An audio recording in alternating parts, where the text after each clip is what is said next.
bus instead. Mary Dorrell is from the Norfolk Bus Forum and she joins me now. Mary, what do you make of this? I guess this would be quite good for the buses, wouldn't it? Because we'd all be piling onto public transport.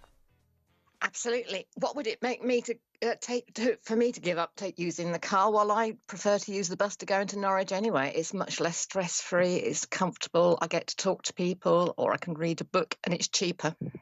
Does Norwich and Norfolk in particular, for this particular story, have the capacity currently for lots more of us to take the bus?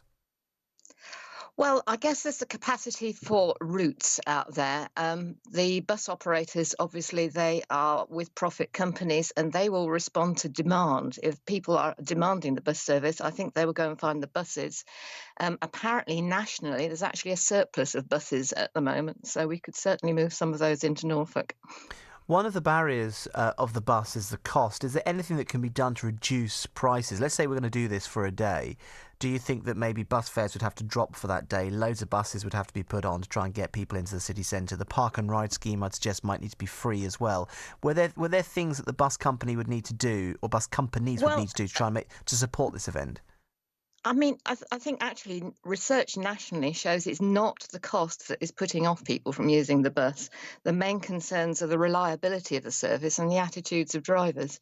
The cost is actually quite reasonable. I mean, from my village into Norwich costs £5.30.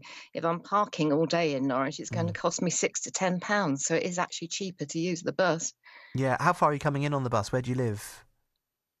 Just to the west of the city, so 8 miles each way. Yeah, okay, so it's not that far out, is it?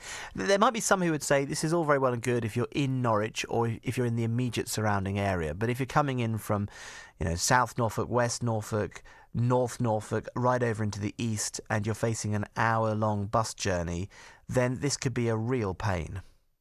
Well, it could be. I mean, how long is it going to take you in the car if you're coming from West Norfolk? There might not be a great deal of difference in the actual time. The perceived time, I guess, might be different because you're having to stop at some villages on the way. But then there are these very fast services that go along the A47 and don't stop very often.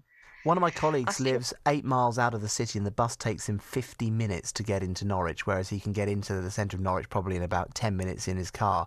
So 15 on the train, 50 minutes on the bus, and another quarter of an hour probably in the car, roughly 10 to 15 minutes in the car. Yeah.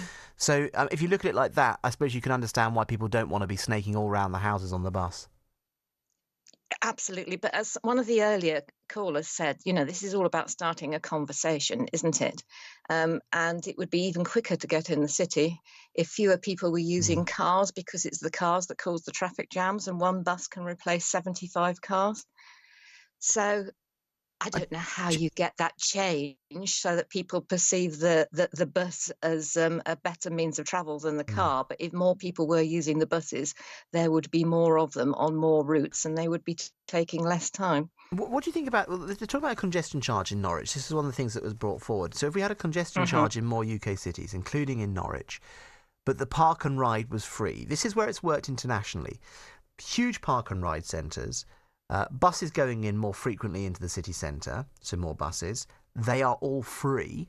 And also, most of the places where I've seen this work in the continent, they've got a free bike scheme as well. So again, free, that you can take a bike like the OFO bikes and you can cycle into the city centre if you wish. And they're really popular schemes. And what they've done to try and make it a deterrent to come into the city centres, not only have they installed a congestion charge, but they've also whacked up the price of parking in the city centres as well. So it's a no-brainer. You park on the outside and you get the free bus in. But they've also put exemptions in place for people who are doing shift work, workers on low income with subsidised spaces. So they've really thought this through. The total picture is thought through before they introduce the policy. Is that what needs to happen here? We need to really have maybe a consultation, have a better understanding of the makeup of the city, the workers in the city, how it might affect business, before we even go down this path. Before we go down the path of a bus-free day just for one day. Yeah, bus-free day for one day, or indeed even just to extend the scheme for longer and look at congestion charging. I mean, certainly we need the consultation and the talking if we're going to do something more permanent on a longer basis. I mean, Norfolk, I suppose, is geographically quite unique in that it's a large city with a large workforce, with a very large rural area around it. Some of the cities that you might have been talking about in other parts of the UK and other parts of Europe might be closer to other cities and with a Yeah. smaller rural Good point. hinterland. I Yeah, think good that, point. Very good that point. is our very special Norfolk issue, isn't it? Yeah, it's a very good point, and absolutely, you're spot on. In the cities that I was talking about, absolutely that counts. Yeah, Mary, great to have you on this morning. Really interesting to hear your argument on this, and I'm so surprised that people are so. I was expecting a barrage of abuse this morning for this idea, but we've had a very open-minded response to it. Mary, well, as you know, I chair the Bus Forum on behalf of the Federation of WIs, and we in the WI are very broad-minded. You indeed are. You indeed are. Great to connect with you this morning, Mary. You take care. Can I just say that we in the WI are very excited because we're 100 this week. Indeed you are. Indeed you are. Well, happy birthday for this week. The WI, of course, an institution that I hugely support. Great to have you on, Mary. Thank you. Mary Dorrell there from the Norfolk Bus Forum. OK, lots of you texting.